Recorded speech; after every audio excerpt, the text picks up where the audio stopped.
2024 মরশুমের runners up Sunrisers Hyderabad. গত পরশুর বৈঠকে তাদের কর্ণধার কাব্য মারান একঝাঁক প্রস্তাব রাখেই ভারতীয় ক্রিকেট নিয়ামক সংস্থা বিসিসিআইয়ের কাছে। সূত্র মারফত জানা গিয়েছে যে অন্তত 6 জন ক্রিকেটারকে ধরে রাখার ব্যাপারে বোর্ডের সম্মতি চেয়েছেন তিনি। একই সাথে রাইট টু ম্যাচ বা আরটিএম কার্ড ফেরানোর দাবিতেও সরব হয়েছেন তিনি। কাব্য মারান জানিয়েছেন 6 জনকে রিটেন করার অনুমতি যদি একান্তই দেওয়া সম্ভব না হয়, সেক্ষেত্রে 4টি রিটেনশন ও 2টি আরটিএম বিকল্প অথবা 2টি রিটেনশন, 4টি আরটিএম বিকল্প অথবা 6টি আরটিএম বিকল্পের নীতিও মেনে নিতে সমস্যা নেই তার।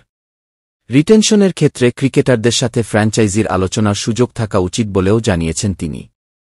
নিলামে দল পাওয়ার পর চোট ব্যতীত অন্য কোনো কারণে কোনো ক্রিকেটার যদি আইপিএলে অংশ নিতে অসম্মত হন, সেক্ষেত্রে তাকে ব্যান করার ব্যাপারেও জোর সওয়াল করেছেন কাব্য। প্রসঙ্গত ইতিপূর্বে Joe Root, Ben Stokes, Harry ব্রুকের মতো ক্রিকেটার এভাবে শেষ মুহূর্তে সরে দাঁড়ানোর ক্ষতির সম্মুখীন হয়েছে ফ্র্যাঞ্চাইজিগুলি।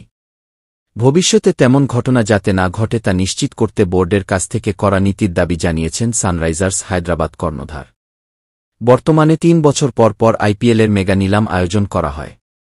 সেই নীতি থেকে সরে এসে 2 মেগা নিলামের মাঝে অন্তত 5 বছরের তফাৎ রাখার প্রস্তাবও রেখেছেন তিনি।